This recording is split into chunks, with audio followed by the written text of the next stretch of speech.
Fini les festivités du Nouvel An, place au travail au sein de l'Agence congolaise de grands travaux, en sigle ACGT Congo Central. Les premiers mois de janvier 2025 viennent d'être marqués par une grande activité, la réception provisoire de la première phase des travaux de réhabilitation de la route nationale numéro 12 sur les tronçons Manterne-Tchela-Nsingini. Exécuté par la société d'infrastructure Sino-Hydro 1, sous-traitant de l'entreprise sino-congolaise SISC en abrégé, ces premiers ateliers de travaux sur une distance de 11,710 km partant du village 28 jusqu'en Lemba a connu plusieurs étapes depuis la signature du contrat en juin 2023, à savoir les traitements de la plateforme, la réfection de la couche de fondation, la mise en œuvre de la couche de roulement, le marquage au sol et autres travaux d'embellissement et finition de la chaussée.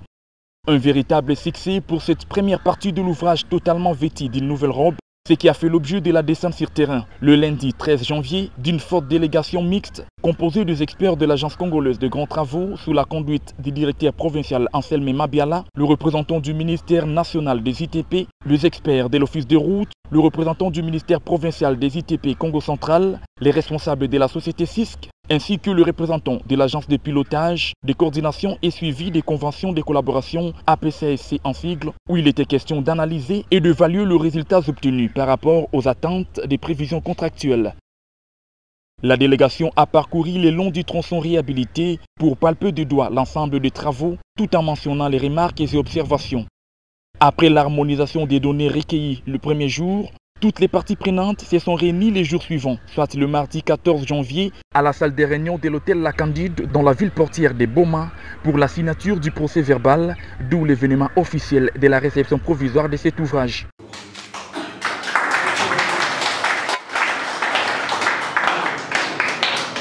L'Agence congolaise de grands travaux ACGT s'est dit satisfaite pour la réussite de cette première étape qui précède la réception définitive prévue dans les tout prochains jours, confirme l'ingénieur Jean-Pierre Voulalo, chef de mission de contrôle et surveillance de la RN12, tronçon Manterne-Tchela-Nsingini. À l'étape où nous sommes, nous avons procédé à la réception provisoire qui a été précédée par la réception technique qui a eu lieu le 26 juillet de l'année passée. Et sur base du contenu de la réception technique, nous avons pu analyser ce qui a été réalisé et après vérification avec toute la commission, il a été dit que la réception provisoire est d'actualité et raison pour laquelle nous venons de signer la réception provisoire avec toutes les parties contractuelles. Nous sommes très satisfaits par rapport à cette réception qui a eu comme soubassement la réception technique l'année passée. Et avec cette allure, nous sommes très confiants avec la prochaine réception définitive qui sera bientôt programmée, tout en prenant compte les recommandations et les réserves par rapport à la réception provisoire.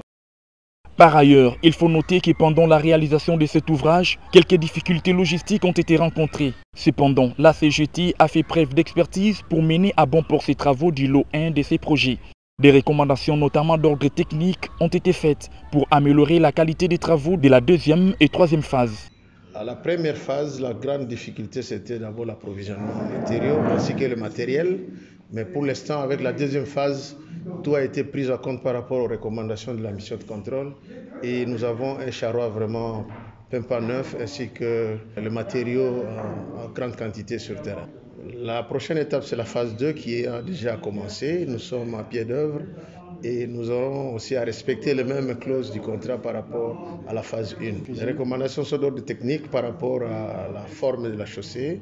par rapport à certaines déformations ainsi que par rapport à certaines améliorations qui seront faites. Rappelons que ces travaux de réhabilitation de la RN12 s'inscrivent dans le cadre du programme sino-congolais qui vise la construction et la modernisation des routes sur toute l'étendue du territoire national, vision du chef de l'État Félix Antoine Tshisekedi Tshilombo. Il est important de signaler que cette route a un impact multisectoriel à la fois économique, culturel et touristique. Une fois achevée au grand complet, la RN12 viendra faciliter les désengorgements de la région de Mayombe, le plus grand grenier de la République démocratique du Congo, l'évacuation des produits agricoles vers Kinshasa, la capitale, et l'accès direct au mausolée du feu président Joseph Kasavubu en Nsingini.